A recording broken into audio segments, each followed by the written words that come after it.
Lately, I've been working on a set of downpipes that will match the RexHP headers and go right into my stock exhaust. I say stock exhaust, I've got a set of glass packs, but stock entry and exit, all that kind of thing. So what I did to make these, I bought some flanges, just a collector pieces here online, and then also got a little bit of a kit, a 2.5-inch pipe kit to build your own exhaust.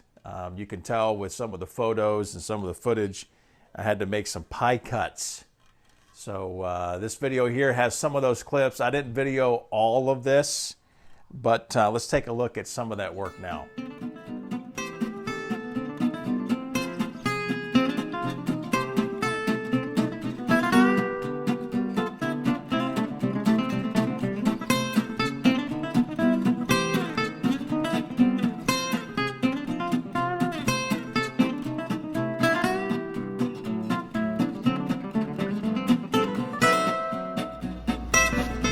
Exactly perfect, but the contour 2.5 inches fits right through the frame right there, and I just need to grind these welds down a little bit. I couldn't get to all of them, but make sure there's no holes in there. There might be a couple if you look in here. Yeah, there's 1 or 2 small ones in there, but that should play nice.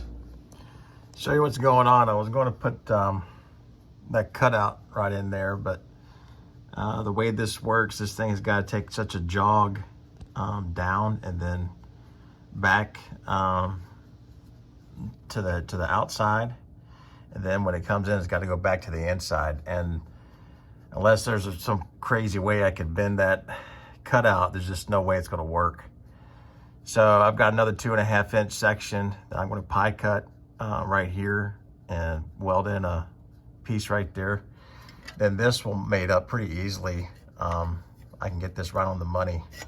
I've got some room to slide in and out of these adapters when I weld it all up, because I'm going to weld these adapters, not use joints. The only joint I'm going to have is up there at the flange of the header exit, and then right here. And that joint right there is going to be one of these band clamp jobs that are really good. So, oh well. Only thing I thought I could do, maybe at the track I could have something I could just take this off real quick, which shouldn't be too bad. I mean, I just bolt this together.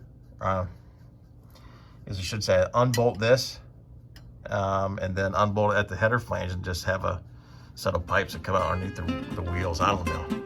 Man.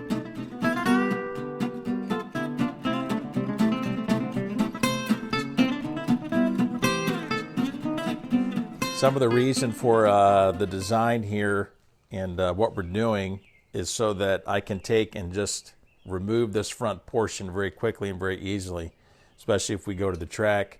I'm going to build just a set of pipes just to dump and not go through the mufflers. I did want to try to use the dumps that were in line that you could put a cap on and stuff and just put a pipe to.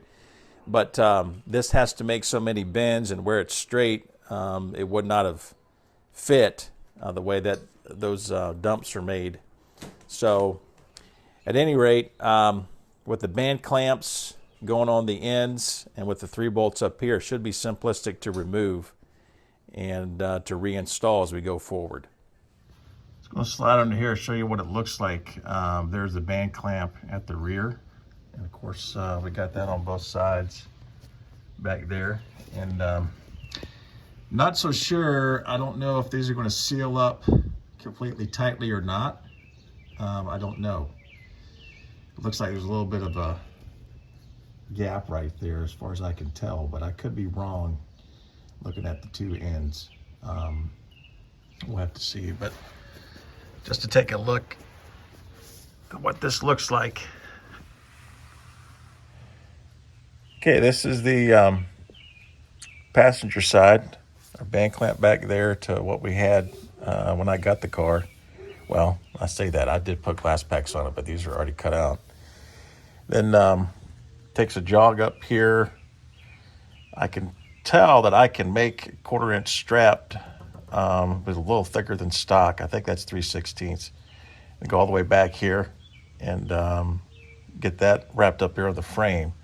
But passenger side, nowhere near as tight on things as what the driver's side is. Of course, the band clamp and stuff, not a big deal back here. But when you get up into here, it's extremely tight. And you can tell I'm not touching it, but boy, I'm very close to what you see right here. Of course, this doesn't move forward. This is going to move. This is going to move backward to the right with this lever. So it shouldn't be an issue, but we'll kind of monitor that as well. So I am interested to crank up this engine and see not just what kind of sound we got, but if I got any leaks or what have you. As you can tell, it would probably have been good if I had a bandsaw, and I didn't. But the welds ended up pretty good, and then I also took some high-temp Rust-Oleum paint, really used for grills and all of that. Supposed to be good to 1200 degrees, and coated these. And we're going to see how they work. Of course, if you've been following anything with the blog or anything going on hotrodreverend.com, you know that we're very close to firing up the 292 with the E4 cam, and then also with the new headers. So we are going to use copper, these thin shimmed copper gaskets for the header collector flange to mate up to these downpipes.